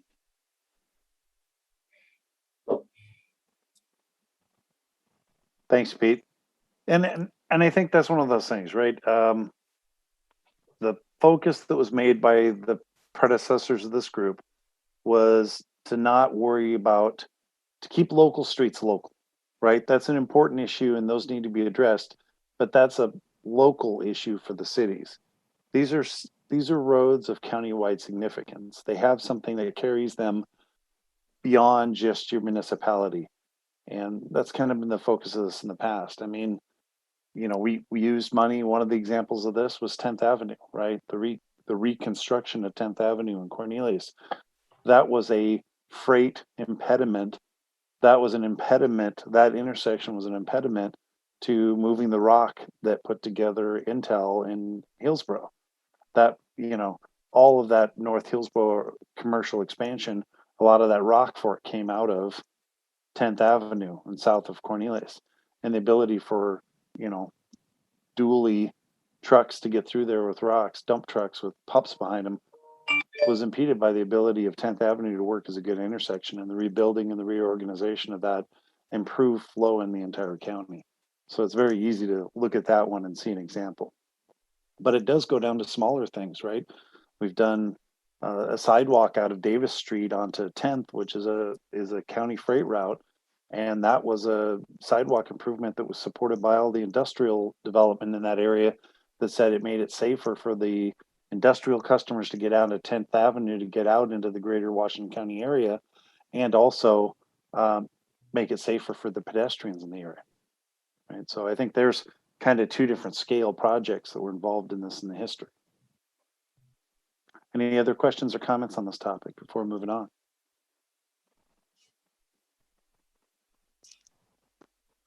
Seeing none, that takes us around the corner, I think, to our legislative update. Oregon legislation. I think that's Erin that's going to be presenting that for us. So, Erin Doyle, a couple of you may have worked or seen or interfaced with Erin in the past. She's the Government Relations Manager for Land Use and Transportation. Erin, I think you're up. Thank you, and good afternoon, WCCC. Got enough season there. I am here. I was supposed to be here in September, so I was doing much more of a review at that point in time, and so I've been trying to think about what's coming forward in 2022, so I'll kind of work all that into this. For those of you who do not know me, I am the Government Relations Manager, one of the Government Relations Managers for Washington County. My portfolio includes land use and transportation, economic development, and the fairgrounds. And I have two colleagues who focus on different areas. So my presentation is going to focus today on land use and transportation bills because that is the realm in which you all sit during these meetings. Next slide, please. To that end, I am focusing on 6 bills. Not the deepest of dives, and sometimes if you ask me technical questions, I will defer and get back to you later because as much as I enjoy knowing a lot of things, I don't know all the things. So I will do my best to answer questions on the fly. If you have questions about a particular bill, feel free to interrupt my flow. I'm super interruptible as we go through so that you're on the slide in which we're talking about the bill, which helps me figure out what we're talking about. So I'm going to start with land use. It's going to be really housing heavy because that's where land use conversations tend to focus when it comes to things of shared interest to the county and to the cities within. So next slide, please. So the first bill I wanted to mention is House Bill 3155, which is pretty much indicative of how when the legislature does housing policy really fast, sometimes they mess up. So housing continues and likely will be for the foreseeable future one of the main focuses of land use in the legislature. In 2019, the legislature passed then House Bill 2003, which required cities to go onto a cycle to perform a housing needs analysis, and then after that, implement a housing strategic plan to address the assessed needs. However, in House Bill 2003, in the metro region, there was a technical error in the bill that wasn't caught because we were busy having lots of conversations around housing, and House Bill 2001 took most of the oxygen out of the room. And so some of the technical review that should have happened on House Bill 2003 failed. Instead of having the cities within metro provide this housing needs analysis and subsequent housing production strategies, it required metro to do the housing needs analysis for the entirety of the metro UGB and then to allocate the housing out to the cities. Neither metro nor the cities wanted that actually to happen in that way. Instead, keeping to the system that's in place, the housing needs analysis and the housing production strategies coming from the cities, not from metro looking back down in. Metro and the League of Oregon Cities went after a fix in 2020. However, that session ended before most bills got anywhere or passed. There were only 6 bills that made it through that session. So they waited and they came forward with House Bill 3155, which made all the technical changes that were necessary. So essentially, House Bill 3155 reverts back to how things are normally done and puts the requirement back onto the cities. Like many bills related to land use, there is a cutoff based on population size. So large cities, as they are defined as 10,000 and above, need to do, in the metro region, need to do their housing needs analysis every 6 years and then subsequently adopt their housing production strategy. The housing needs analysis requires the city to determine their buildable land supply, the housing capacity of that buildable land, and identify the existing and projected housing needs. And then after they do that, they have to create a housing production strategy, which are look beyond land use choices that cities can make into all of the things that could be a barrier, such as taxation, SDCs, fees, the process itself. And if there are some incentives that are non-land use based that can be used to encourage the production of housing within the city. These are more like policy documents than any sort of development code changes. And you have time within those cycles to do your housing needs analysis, do your housing production strategy, implement the strategies that were thought about in the housing production strategy, and then see how that plays out in this cycle. Cities that are under 10,000 can do a housing needs analysis under these bills and therefore receive technical assistance from DLCD if they choose to do so, but it is again an option for those cities, even in the metro area. Because I talk fast, I'm just gonna move to the next slide unless I see a hand raised or if Chair Dolan interrupts me to tell me that there's a hand raised. So next slide, please. So House Bill 3261 is about the conversion of hotels and motels into first as emergency shelter and then secondarily into affordable housing.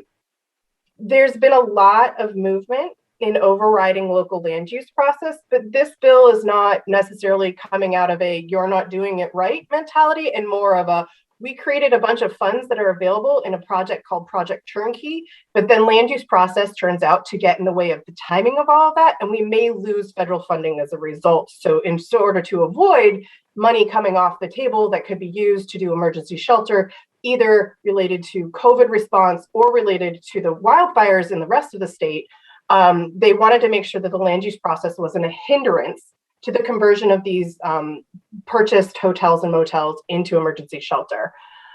So that timeline has been truncated by basically requiring local governments to allow for the conversions of hotels and motels into emergency shelters, and then subsequently requiring the local government to allow for a conversion from the emergency shelter into affordable housing units. There are specific requirements in the bill as to what lands are appropriate for this type of conversion, but there's some question, I think, in how the bill was written as to how many levers local governments can assess an application by. But basically, building codes, occupancy limits, and reasonable siting and design standards that do not prevent conversion through cost or delay. That reasonable siting and design standards is really going to be a question mark if you throw up too many barriers to these types of conversions. I will also note that there is no time frame in which this conversion potential goes away. So while they were responding to an emergency situation with the Project Turnkey funds, this authority to convert remains permanent under the statute. So this moves forward beyond the Project Turnkey projects themselves and into anybody else who comes to the city or to the county with a proposal for converting a hotel or motel into an emergency shelter. Any questions there? Seeing none, I will move on to the next slide. So Senate Bill 8 is kind of a resurrection of a bill from the 2019 session. But on a much more reduced scale. It is another one of those bills that requires affordable housing to be allowed without zone changing.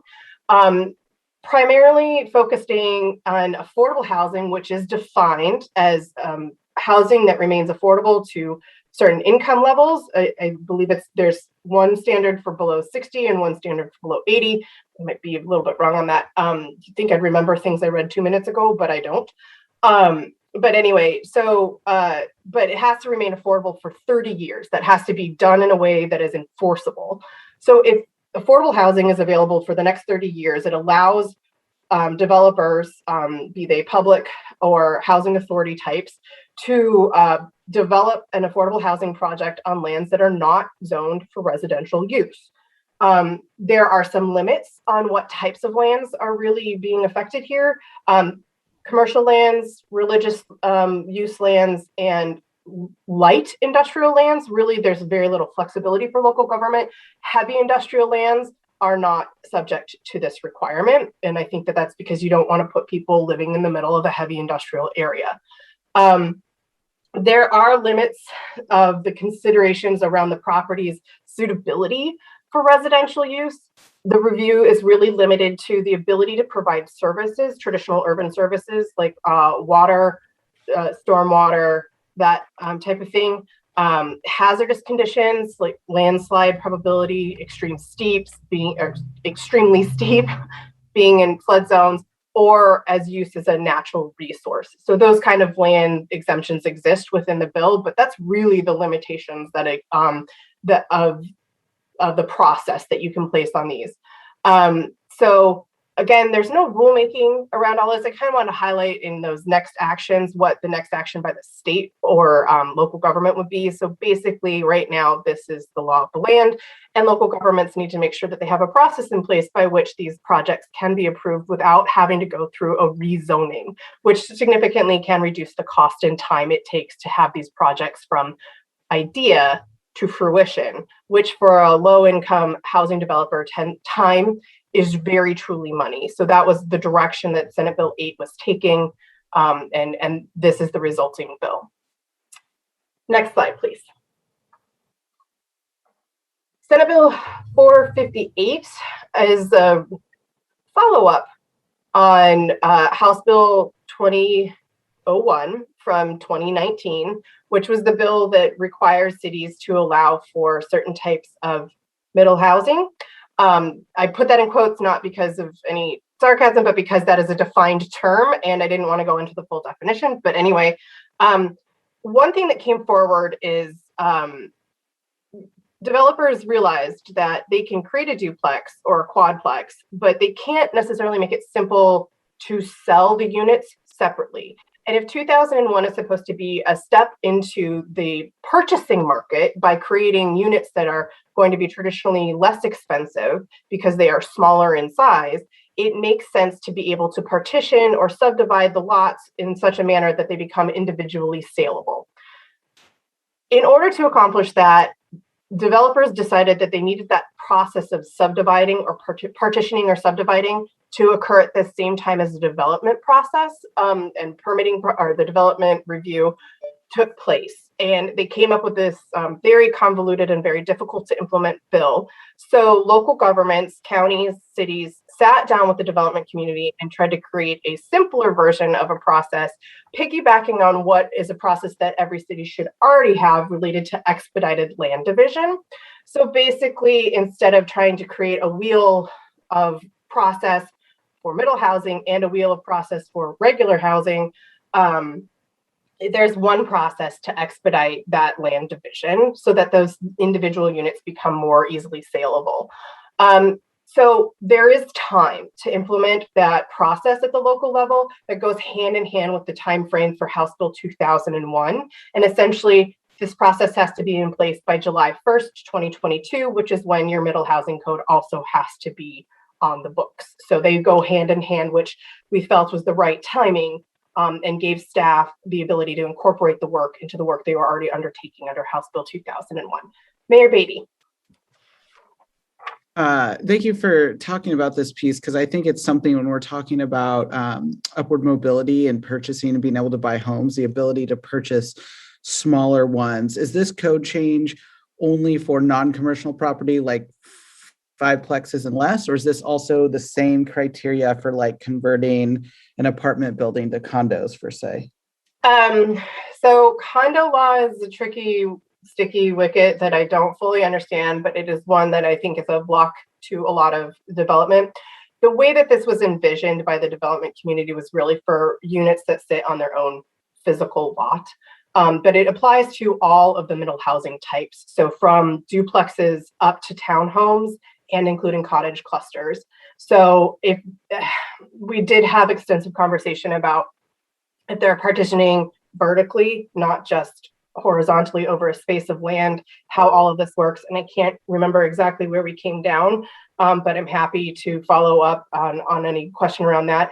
The condo part of this, like if the duplex or quadplex ends up in a condo situation, that I think some attorneys that represent that commercial buyer perspective have realized there might have been some flaws in what happened here because there's no notification requirement in the documents that go with the partition as to what those condo rules or overriding structure would be.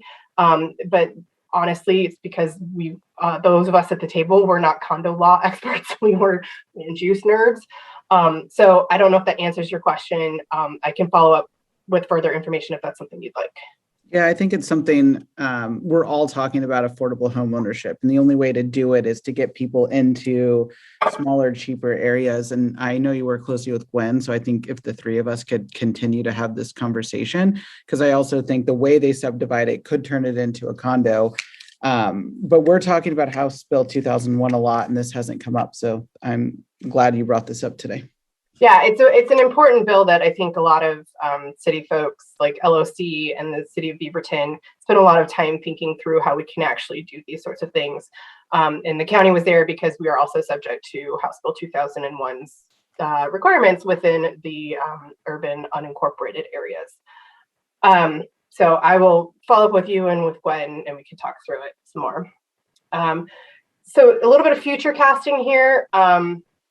The conversation around housing isn't done. And the conversation around basically working around the land use laws, rules, and regulations is also not done. And the legislature is going to continue its superseding work, I think, honestly, and so-called process relief bills. And I remain very concerned about that, not because relief from process and creating more housing is a bad goal. My concern is when we lose the community element. And the community element, I think, is vastly underrepresented in these conversations, as we need to think thoughtfully about how we don't harm the people who are currently there as we change the land use regulations around them. Because a lot of people forget that people live here and would like to be part of the conversation to ensure that they can continue to live where they live. But also, everyone benefits from having affordable housing within their areas that creates diversity of stock and creates a better community, because more people are invested if they can live and remain in their homes for longer periods of time, i.e. through sale. And this, the equities of purchase and building that long-term wealth for a family. So I think those conversations won't stop. I think what needs to be brought back into that conversation, and this is Erin Doyle waxing poetic, not necessarily the position of the county, so I should probably say that up front because one of my commissioners is here. Really, I think we need to be thinking about how we have an active community engagement system that thinks about current residents and future residents equally, and not just taking the state legislature's perspective of what works in every location is working in every location. One of these places where I think transit-oriented development is, I think, a priority for many of the cities on this call, and is something that this region is working very actively towards, but is doing in a very robust community engagement project to go alongside of it. And that part of it is to include those folks who are not necessarily regularly included in the conversation, and most certainly aren't included in the conversation down in Salem. And that is Erin proselytizing as though she had a voice. From there, I'm going to move to the transportation so I can wrap up really quickly. I realize time is of the essence here. So in the transportation world, I think system development charges is going to be another major long-term conversation. This bill went from a you shall do this to cities and counties and other entities that charge system development charges to a study to figure out what the system development charge impact is on housing prices in particular. I recommend that you make sure that your city staff is very aware that the Oregon Housing and Community Services Department is the one taking the lead on this, and that we need to be actively engaged as local governments in telling the story of why we pay for infrastructure this way, and how that if we don't pay for infrastructure using system development charges, we likely are going to see less and less infrastructure included, and more of that having to be done directly by the development community, which doesn't always work when you're talking about generalized capacity. But that study is currently ongoing, and there will also be significant outreach. There's supposed to be significant outreach coming out of the state as they perform their study. So look for those participation opportunities to just talk through how you do things publicly, and how your city or the county or your special district partners who provide those types of services that are eligible for SDCs really function within that system. So I will leave my rant on this one to the side and move on to the next slide, which is a little bit redundant of a conversation you've already had today. So House Bill 3055 was a giant omnibus bill. I think it's about 73 pages or 77 pages long. It included a lot of stuff. And one of the stuffs that was in it was modifications to the tolling system, authorizing language. It did a couple of things that I think were important for moving forward, such as allowing for the financing changes to happen so that we can move forward on some regional projects. Washington County, the entity, had a perspective that while 205 and I-5 are primarily outside of our jurisdictional boundary, there are significant impacts to Washington County writ large and the folks that live and work and travel through Washington County. And knowing that we are home to a large number of the users of the system, we wanted to make sure that there was a regional consideration within House Bill 3055. So a lot of the focuses of the changes within 3055 were into the financing structure to allow movement on I-205 to start before tolling started, but also added to the projects that were eligible, adding Boone Bridge into the table of eligible projects, which has shifted the maps that you probably saw. I missed part of the ODOT presentation earlier today.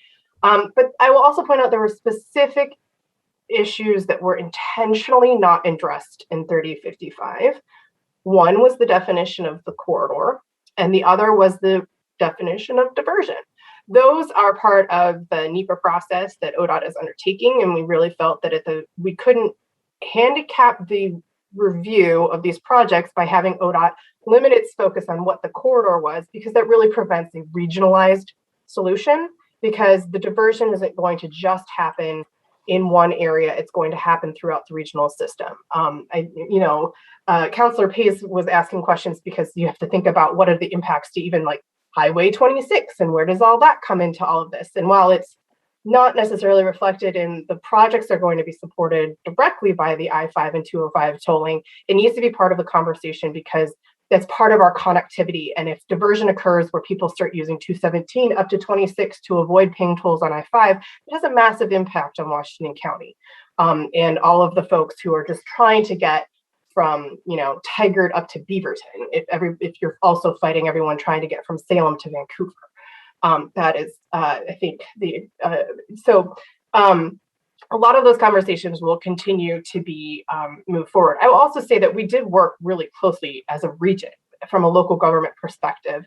All three counties, Metro, a number of the cities who have folks who are able to deep dive in Salem, all kind of sat down and made sure that we were not talking necessarily against each other, but making sure that all of our perspectives were heard, because I don't think all of us come to the table with the same needs and outcome goals.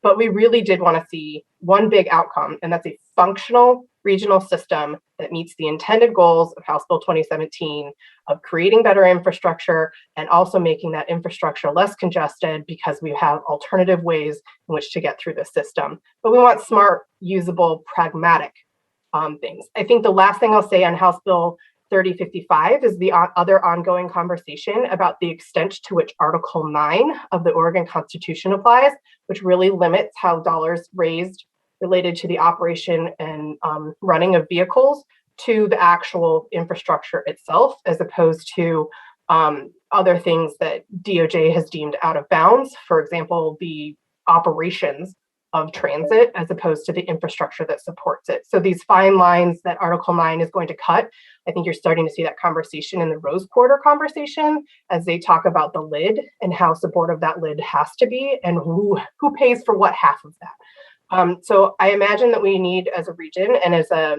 series of jurisdictions in Washington County to really pay attention to those ongoing conversations, because while we're right now focused on I-5 and I-205, there are some major headache congestion spots in Washington County that don't necessarily have solutions because we've just now started studying them. And this becomes a blueprint for that conversation in the future.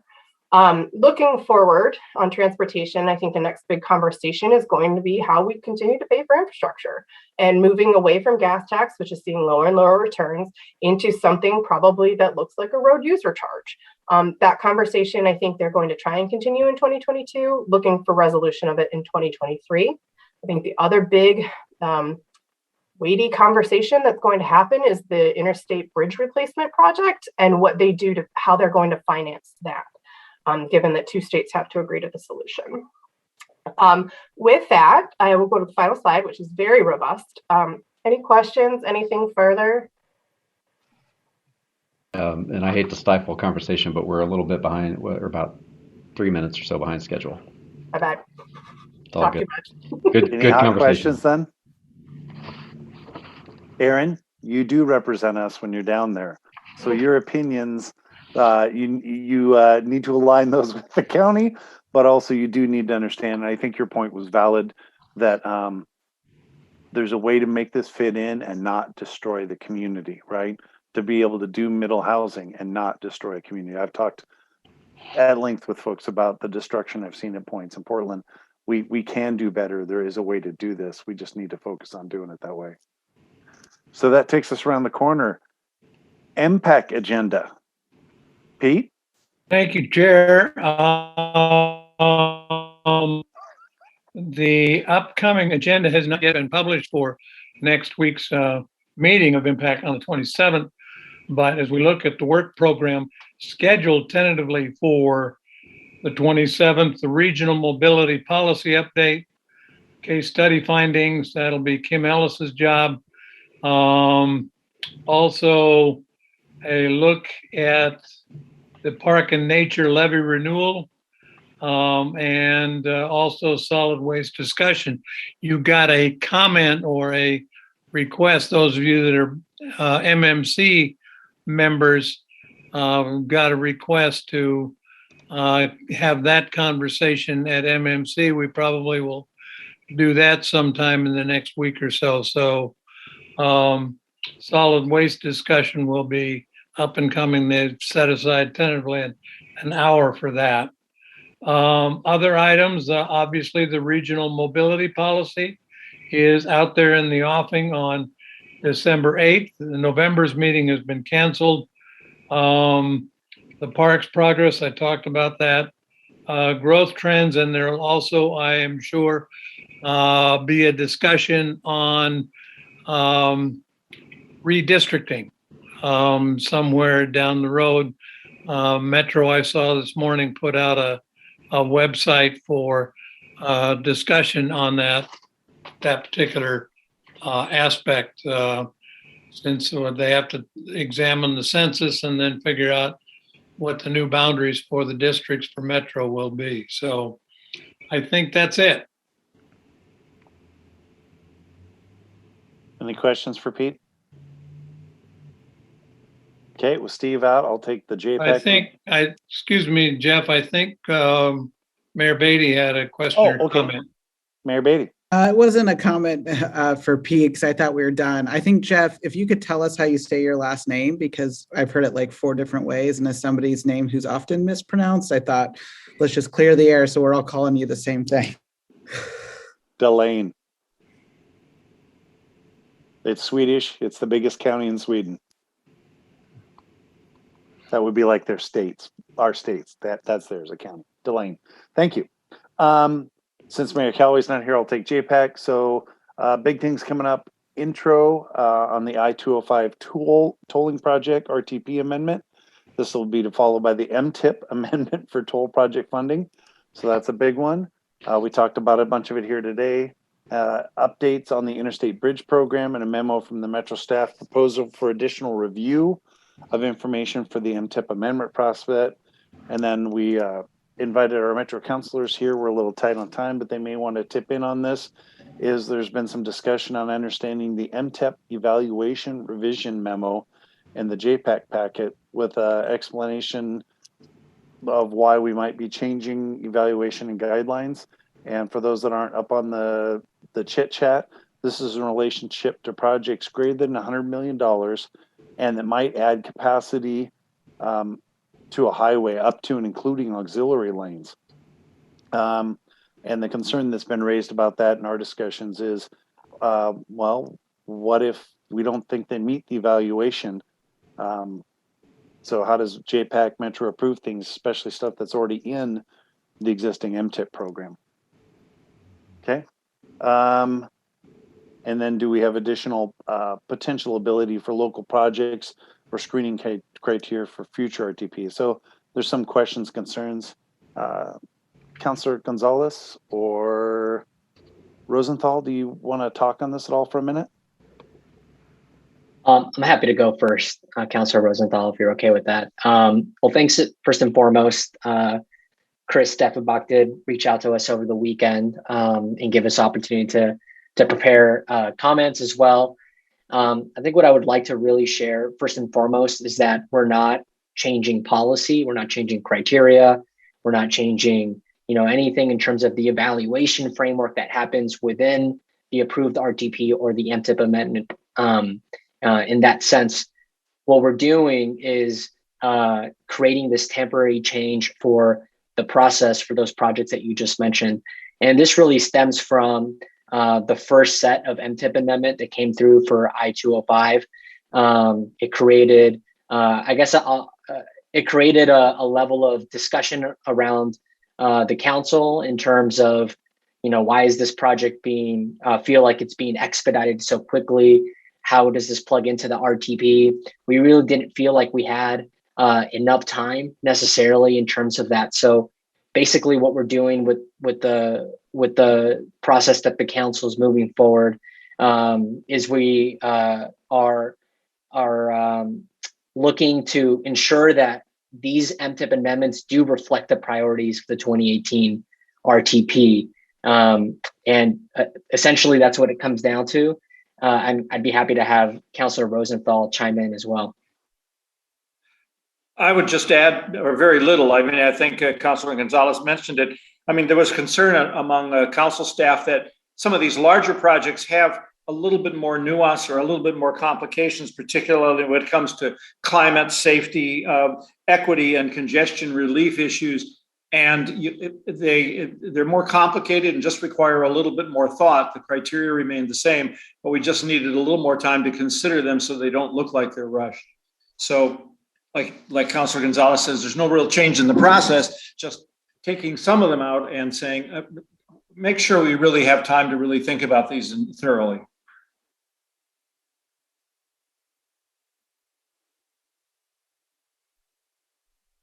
Thank you, Councilor Rosenthal and Gonzalez. Thank you. Not seeing a bunch of hands fly up or questions or comments. Okay. Definitely used all of our 2 hours this time, so I think we'll focus on 2 hours next time. Future agenda topics, there's a laundry list of them there. Might take a look at those and see what you think we should be, if the topics you think should be on there, or if you think additional topics should be on there. A lot of our agendas have been driven by what's going on with basically Metro or Region 1. So I don't think we want to lose perspective on things that we've driven as a region that's important to us, right? The TDT, we wouldn't have the conversion of the TDT if this group hadn't taken on. Wouldn't have the conversion of the MSTIP to where it's gone. So those are important things for this group to look at and look at future agenda topics on those. So anything else for the good of the order? Any other agency updates in the last 2 minutes? I was going to note here, Mayor Truax had his hand up. Thank you. Yeah, thank you again. I noticed that there is no chat room, no chat capabilities on this. Is that by design or is that just an oversight? A lot of the stuff that I could have said, I could have dumped onto the chat and would have saved a lot of time. That's, I think, the only reason why I was interested in that. I do leave chat off for record purposes, Mayor Truax. It's easier to have it voiced out on the record than it is to collect all the data afterwards and make sure it's recorded properly. Yeah, I stand corrected. Thank you. Yeah, and I think for benefit, we are posting our meeting videos now on YouTube, and so for folks who go back and watch later, they wouldn't have the benefit of seeing what's happening in the chat as well. Mayor Schneider? I just want to say that I think Mayor Delane did a great job facilitating the meeting today. And I also felt like we were less rushed. I think that had to do with the timing and the pace of facilitation. So thank you. Well, thank you for that acknowledgement. I hope to get smoother as I do a few more of these. It's a little bigger and a little different than doing just a council meeting. Yep. Well done. Anything And, else for the good of the order? Oh, Council Rosenthal, Commissioner. That's all right. I just wanted to add, so everybody knows that we have a deadline for our redistricting. I think it's about December 17th. And then we also have to, unfortunately, Councilor Stacy had to resign. And so we also have a deadline for appointing a replacement councilor by, I think, the second week of January. So there's a couple administrative things that are going to change the structure of Metro, just so you're all aware of that. Thank you for the update. Anything else for the good of the order? Well, thanks everyone for your attendance, and we will see you in November. Thank you, everyone.